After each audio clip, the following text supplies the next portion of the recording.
चलिए देखिए बच्चे, अब इसी क्रम में 10.2 का सवाल नंबर 3, पिछले दिनों हम लोग क्या पढ़े थे, सवाल नंबर 1, सवाल नंबर 2। तो ये भी सवाल उसी तरह है, सवाल मतलब 1 नंबर का ही सवाल ये भी है, विकल्प टाइप का है। इसके साथ विकल्प दिया रहेगा।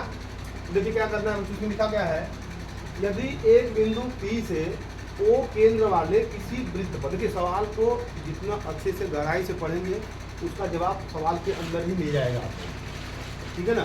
तो एक एक लाइन पढ़ दो, पूरा एक बार पढ़ दोगे ना, कंफ्यूज, दिमाग भी कंफ्यूज हो जाएगा कि करना क्या चाहता है ना। तो आप आधा आधा पढ़िए, अच्छे से पढ़िए और उसका फिगर बनाइए, कि हो सके तो फिगर बनाइए, सवाल को लगा लेंगे। हालांकि इस वाले सवाल में तो फिगर भी है, बिना फिगर के साथ नहीं लगा पाएंगे आप। देखिए कह रहा है कि यदि एक बिंदु P से O केंद्र वाले, यानी इसी से स्पष्ट हो गया कि एक वृत्त है, क्या है वृत्त, उसका केंद्र क्या है बच्चों, O है, कोई बाहरी बिंदु क्या है, P है, पहले कर दिया जाता है। P से O केंद्र वाले किसी वृत्त पर PA तथा PB स्पर्श रेखाएं खींची जाती है। यहाँ से एक रेखा ऐसे खींचेंगे और एक रेखा यहाँ से ऐसे खींचेंगे, यहाँ जो स्पर्श करेगा इसका नाम A, इसका नाम क्या है B, ठीक है। स्पर्श रेखाएं हैं परस्पर ये रेखा और ये रेखा, इसको बोला है परस्पर। क्या बना रहा है, 80 अंश का कोण बना रहा है, ये बना रहा है। पूछ कह रहा है झुकी है, कोण पर क्या है, ये झुकी है, ये झुकाव इसका दिया हुआ है। कह रहे कोण POA बराबर है, यानी कि अब यहाँ से एक रेखा खींचेंगे ऐसे बच्चों, ये है, इसका मान पूछ दिया है, इसका थीटा का मान POA का मान पूछा, ठीक हो गया। देखिए 1 नंबर का क्वेश्चन है, बहुत लगाने की आवश्यकता नहीं है, आप इसको दिमाग में भी लगा करके ठीक मार करके हो सकते हैं, खाली हो सकते हैं, क्योंकि बहुत ज़्यादा दिमाग लगाएंगे तो समय नुकसान होगा आपका। आ गया दिमाग में भी आ गया तो अच्छी बात है, हल्का सा रफ कार कर लीजिएगा, ठीक लगाना रहेगा आपको। देखिए करना क्या है, हम लोग पढ़े अभी पढ़े हैं कि स्पर्श रेखा केंद्र पर कैसे संबंध है, इसका लंबवत का संबंध है ना। लंबवत मतलब यहाँ लिख सकते हैं कोण OAP बराबर क्या होगा, क्योंकि ये दोनों इसमें क्या है, लंबवत है। अब देखो PA और PB स्पर्श रेखा है, PA व PB स्पर्श रेखा है, ठीक है। और ये देखिए लंब है, ये त्रिज्या है, आप इसको भी ऐसे मिला सकते हो प्रमेय की सहायता से लेना चाहते हैं तो। ये रेखा बराबर है और स्पर्श रेखा भी आपस में क्या होती है, बराबर। ई वाला रेखा इसको क्या करता है, सम विभाजित करता है, तो यह भी रेखा क्या होगा, बराबर ही होगा इस त्रिभुज के लिए और इस त्रिभुज के लिए। यह रेखा कैसी है, उभयनिष्ठ रेखा है, उभयनिष्ठ रेखा है, दोनों में काम कर रहा है। तो ये जो भुजा जाएगी, ये वाली जो भुजा जाएगी, इस कोण को क्या करेगी, सम विभाजित करेगी। क्या करेगी वो, सम विभाजित करेगी। तो बच्चों यहाँ लिखेंगे कोण POA बराबर होगा कोण POA नहीं, OPA लिखेंगे, कोण जहाँ मोड़ वहाँ कोण, ये है OPA लिखेंगे, OPA जहाँ मोड़ वहाँ कोण बराबर होगा OPB के, कोण OPB के, ठीक है। तो ये क्या है, तो ये समझा रहे हम लोग हैं, तो क्या ये 40 अंश का हो जाएगा, अभी कितना अंश हो जाएगा, 40 अंश का हो जाएगा। ये कोण का मान हो गया 40, ये भी क्या हो जाएगा 40। अब देखिए ये त्रिभुज हो गया हम लोगों का, त्रिभुज POA में हम जानते हैं कि त्रिभुज के तीनों अंतःकोणों का योग क्या होता है, 180। त्रिभुज के तीनों अंतःकोणों का योग, अंतःकोणों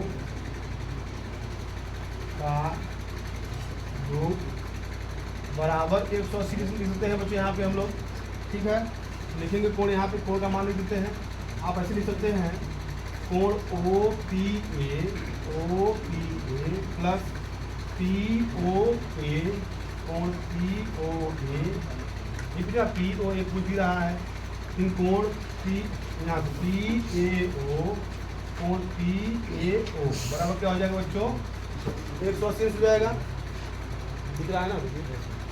तो OPA ओ पी ए का मान कितना है 40, इसका मान पूछ रहा है नहीं लिखेंगे, इसे ऐसे रहने देंगे। इसका मान कितना है 90, 180। तो यहाँ इसको जोड़ लेंगे बच्चों, पी ओ ए प्लस 9 4 13, 130 में चल गया। अब इसको 30 उधर भेज देंगे, हो जाएगा पी ओ ए बराबर 180। अच्छा बराबर के नीचे बराबर लगाना देखो अच्छा लगता है ना, बोर्ड परीक्षा में भी ऐसे करना तुम लोग। पी ओ ए बराबर 180 माइनस 120 कितना मिला आया इसमें कहीं ये वाला सर। इसी क्रम में सवाल नंबर 4 आते हैं बच्चों, इसको सिद्ध करना है। देखो फिगर बना करके परीक्षा में कैसे लगाना है हम लोग को। सिद्ध कीजिए कि किसी वृत्त के, पहले वृत्त बना लेंगे इसमें, ठीक, किसी वृत्त के किसी व्यास के, व्यास होगा इसमें ऐसे।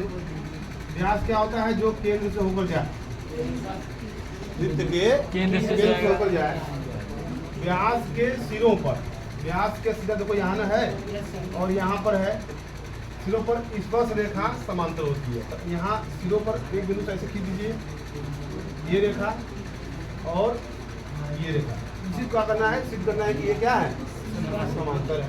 इसका नाम देते हैं ए, यहाँ इसको बिना पी, इसको बिना क्यू, ए बी सी और डी। यहाँ देखिए हम लोग प्रमेय में पढ़े हैं कि OP is perpendicular A B, है ना।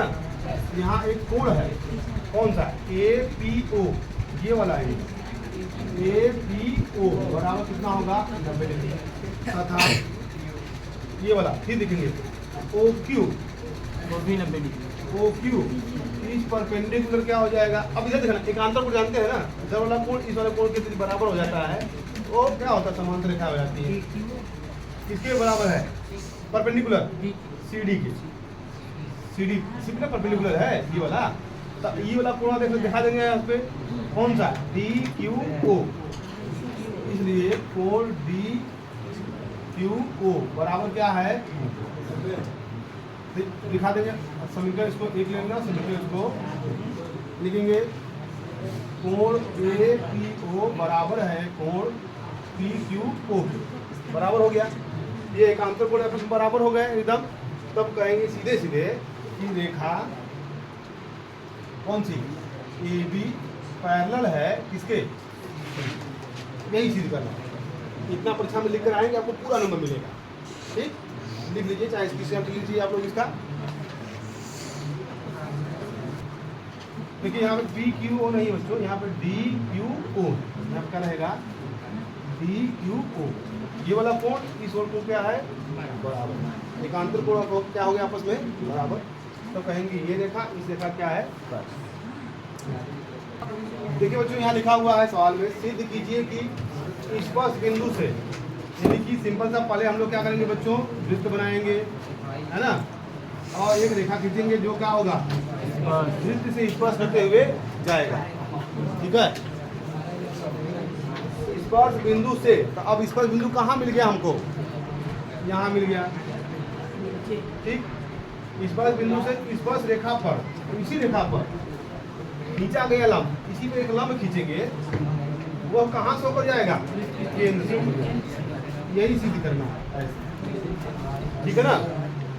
तो हम लोग प्रमेय पढ़ चुके हैं एक बार कि स्पर्श रेखा से केंद्र पर जो खींची जाती है रेखा वह क्या होती है, स्पर्श रेखा पर, स्पर्श बिंदु से केंद्र पर खींची गई रेखा स्पर्श रेखा पर क्या होती है लंब। ये बताया गया, हम लोग प्रमेय देख पढ़े हम लोग हैं, तो सिद्ध करना है, देखना है। यहाँ मान लेते हैं रेखा ए है, बी है, यहाँ मान लेते हैं पी, क्या है पी है। यदि मान लें कुछ समय के लिए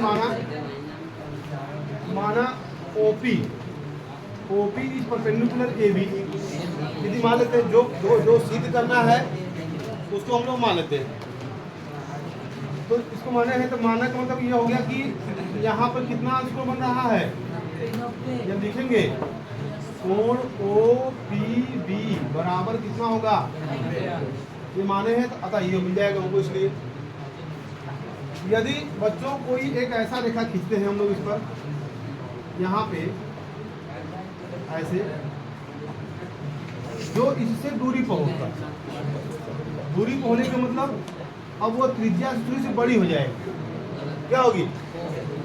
त्रिज्या से बड़ी हो जाएगी। तो जब बड़ी हो जाएगी तो क्या इस रेखा पर लंब होगी? वो सिंपल सा लंब नहीं होगी, है ना। अच्छा, इधर भी देख सकते हैं आप, ये वाला भी एंगल क्या होगा? कोण। अतः यदि अतः APO बराबर क्या होगा? यह स्थिति कब सिर्फ और सिर्फ एक ही बार मिलती है। ये लंबवत वाली जो स्थिति है कब मिलती है? सिर्फ एक ही बार मिलती है। अतः यहाँ लिख सकते हैं OP इज परपेंडिकुलर AB। ठीक, दोबारा लिख देंगे इसको हम लोग, है ना। यह स्थिति सिर्फ एक बार मिलती है। जिससे सिद्ध हुआ कि यह रेखा, ये वाली रेखा इस पर स्पर्श रेखा पर क्या है? लंब। ठीक, बस।